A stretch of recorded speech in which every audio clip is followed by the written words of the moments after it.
Olá, seja bem-vindo a mais uma aula. Eu sou o professor Welber Cavalcante. Essa é uma aula sobre eletricidade. Seja bem-vindo, pegue o seu material de anotação e vamos resolver alguns exercícios que foram postados no AVA para vocês. Além disso, também eu quero já combinar com vocês. Na próxima semana nós teremos um trabalho avaliativo, sendo na sexta-feira, certo? Hoje é dia 29/5 de 2020. Então ficamos aí combinado para dia 6 nós estarmos juntos novamente. Vamos à nossa aula então. Primeiro módulo você tinha alguma coisa sobre motores elétricos. Então nós temos aqui a matéria sobre motores elétricos, um resuminho para você e logo após nós vamos resolver os exercícios passo a passo como eles aparecem para você aí. Então motores elétricos e motores elétricos 1 é o que nós vamos ver hoje. Os objetivos da nossa unidade é descrever os acionamentos dos motores elétricos, falar um pouquinho sobre a automação industrial, que é a ideia dos motores elétricos, diferenciar benefícios na aplicação de motores elétricos de corrente contínua e corrente alternada e as suas aplicações, identificar os tipos de aplicações dos motores especiais em automação industrial.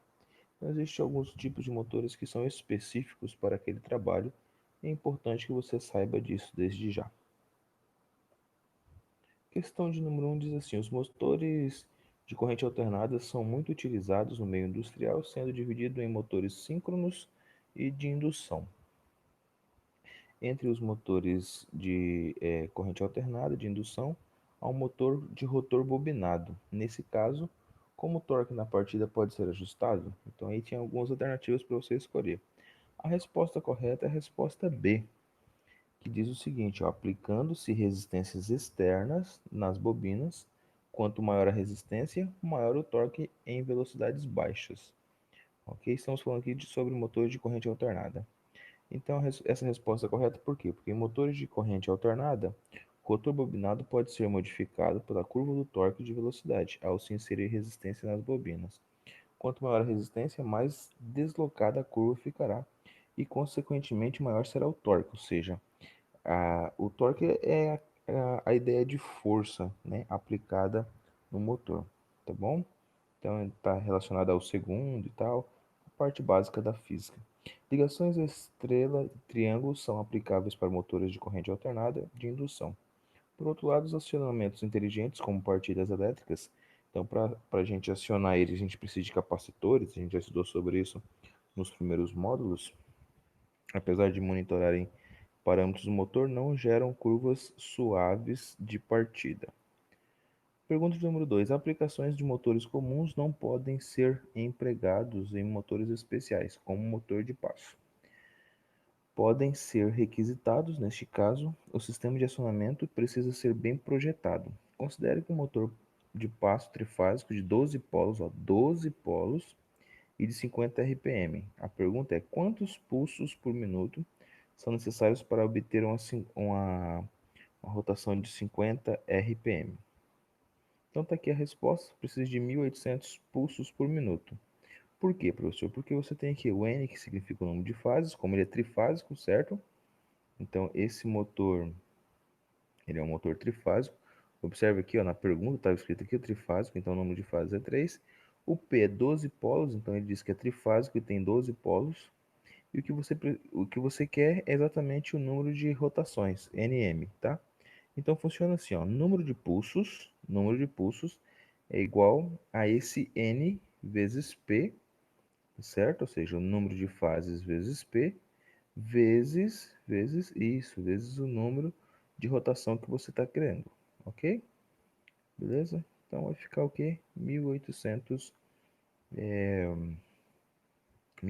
pulsos por minuto. Motores CC ou corrente contínua, né, desempenham um papel importante nas aplicações em que se necessita, levando torque ou precisão, controle de velocidade. Eles são amplamente utilizados em dispositivos pequenos, em que a alimentação CA, né, corrente alternada, não é disponível. Um exemplo, corrente contínua, sabe que são as baterias, né, são as pilhas, corrente contínua, tá bom? Estamos falando aí. E também existe também a possibilidade de, através de dispositivos eletrônicos, você conseguir transformar a corrente alternada em corrente contínua, ok? E vice-versa, tá certo? Então, para você transformar a corrente contínua em alternada novamente, você vai usar alguma coisa que torne-se pulso, né? Um eletrodo, ou você pode também utilizar transformadores simples, tá certo?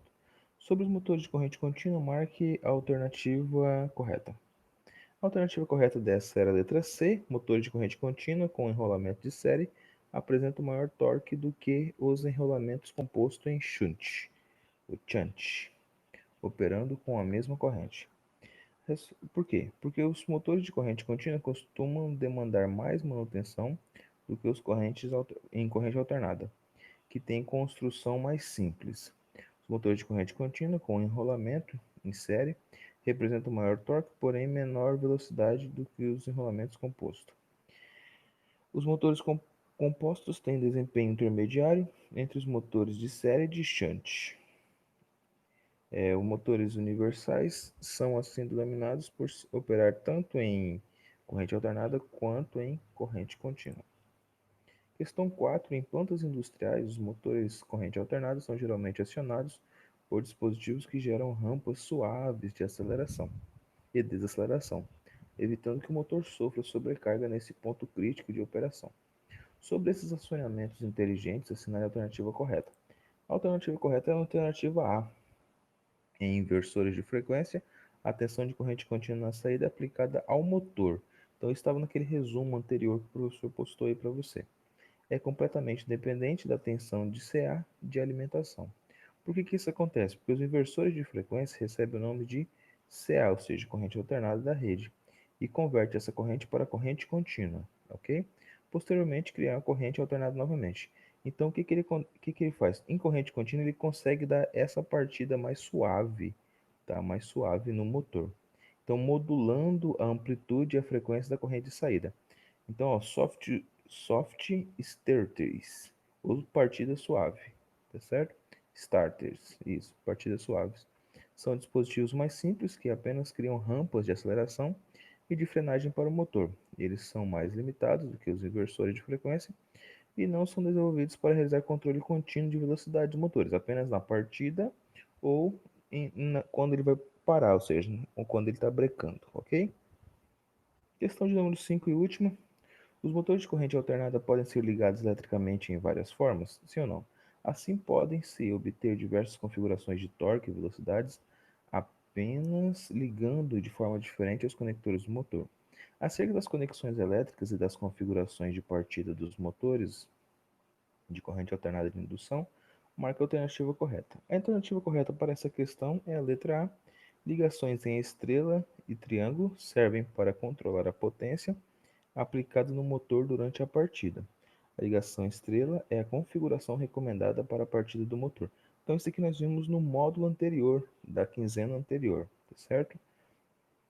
Por que essa resposta é correta? Porque existem diversos tipos de configurações de ligação dos motores de corrente alternada e de indução. A ligação estrela e triângulo é importante na configuração que modifica a relação do torque e a velocidade do motor em função dos níveis de tensão aplicado nas bobinas. Quando ligado em estrela, a tensão de linha entre duas fases, esta aplicada sobre duas bobinas de série, resultando em menor potência, o que gera uma partida mais suave. A ligação em triângulos gera maior potência, pois a tensão de linha é aplicada sobre uma única bobina, então ela gera o que? Uma partida mais abrupta. Motores elétricos 1, ou seja, agora o nosso próximo tópico, vamos continuar. Então aqui tem um resumo, né, sobre esses motores elétricos. Existem motores trifásicos, né? Eles são CA, ou seja, corrente alternada, e também corrente contínua. Algumas aplicações deles: posicionamento preciso do eixo, altos torques aliados à precisão, baixa inércia, né, do eixo e assim sucessivamente. Existem aqui três segmentos de motores. Então nós temos aqui o redutância variável, esse primeiro azulzinho aqui. Aqui um servomotor, tá certo? Então diversas manobras também diferentes. E os motores de pasto que você tem aqui também, tá bom? Onde eles podem ser usados? Pode ser usados como blocos cirúrgicos, exemplo, robotizados, diminui o risco de erros, aumenta a precisão das operações, reduzem as dimensões de incisões. Os motores de passo com alta resolução são adotados nessas máquinas. Então, o motor de passo você já viu aqui, é esse terceiro aqui, ok? Exemplos de uso e benefícios dos motores especiais. Então, aqui nós temos a automação dos processos comuns, como movimentação de cabeçotes de impressão, tá? Então, a impressora aqui ela vai funcionar essa parte de cima aqui do cabeçote para imprimir através desses tipos de motor, tanto impressoras para casa como grandes máquinas de produtividade. O posicionamento preciso do papel é realizado por motores de passo, né, de pequeno porte. Em impressoras 3D também pode ser utilizada essa tecnologia de acionamento.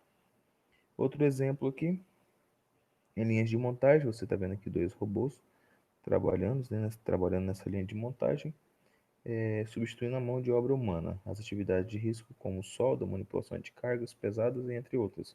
Nesses braços robóticos é comum encontrarmos motores de passo e servomotores capazes de aliar precisão com elevado torque. Então, o que a gente precisa aqui é o seguinte: entender que esses motores CA e CC, esses três tipos de motores aqui, ó, tanto relutância variável como servomotor, como motores de passo, eles são motores especiais para alta precisão, ok? Então veja mais ou menos como que funciona dentro de um motor. Ele é dessa forma, tem dois polos, né? Polo norte e polo sul. As bobinas de indução elas funcionam dessa forma aqui. As bobinas ficam onde, professor? Aqui dentro do estator. O estator é essa caixa aqui, ó. Essa caixa externa dele aqui. Então aqui dentro fica as bobinas, ó. Tá vendo os enrolamentos aqui? E aí tem todo esse sistema aqui fora, que é o resfriamento, ou seja, a nossa ventoinha aqui que vai fazer o resfriamento dele, puxar esse ar para atravessar ele para resfriar. Aqui nós temos o rotor é essa peça aqui, ó, tá? Essa peça ela é acionada através de energia nesses dois polos aqui, que pode ser chamado de carvão, né? Alguns chamam de, pode ser chamado de carvão ou outro nome aqui, ou seja, os polos de indução eles ficam bem aqui, certo? E isso aciona aqui um campo eletromagnético dentro desse rotor. Esse campo eletromagnético, por causa dessas bobinas, ele ativa também o campo eletromagnético do estator. E isso faz com que ele rode, tá? Com que ele gire. E aqui nós temos a tampa, né, que foi desmontada aqui. Então essa ilustração geral do motor aí, só para fins de conhecimento de vocês. Então, os motores elétricos. Aí tinha algumas informações aqui na primeira questão desta unidade. A resposta correta para o que são motores elétricos é transforma energia elétrica em mecânica. Então aqui uma resposta bem tranquila, né? Os motores elétricos transformam energia elétrica em energia mecânica, ou seja, existe a energia ela não é criada, nem ela é transformada. Os motores elétricos basicamente são constituídos por quê? Acabamos de ver ali, né? Então um rotor e um estator. Rotor está no meio e estator que está externo, ok? Então já dá para você decorar. Estator externo, né? Rotor dentro, tá? Como parâmetros mecânicos importantes para motores elétricos, temos torque, potência e velocidade, né? A resposta correta é isso. Então, o que nós olhamos num motor antes de comprá-lo, antes de adquirir para uma empresa?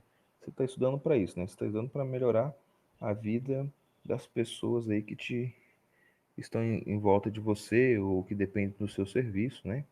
Engenharia de produção é isso. Então você vai olhar o torque, a potência e a velocidade desse motor.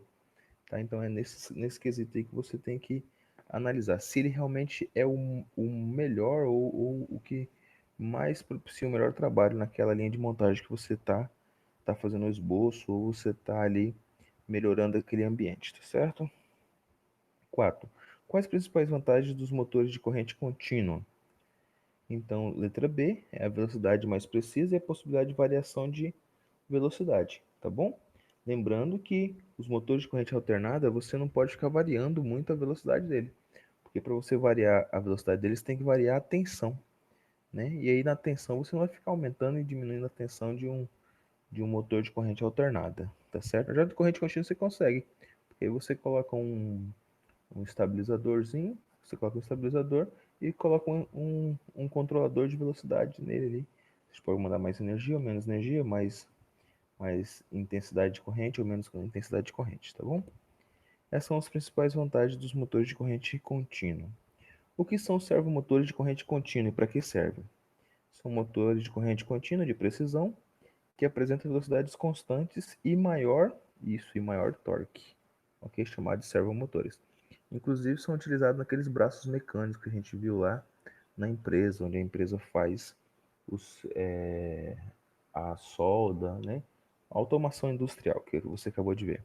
Então, servomotores são motores de corrente contínua de precisão que servem para manter a velocidade constante e apresentam maior torque. Obrigado e até uma próxima aula. Valeu!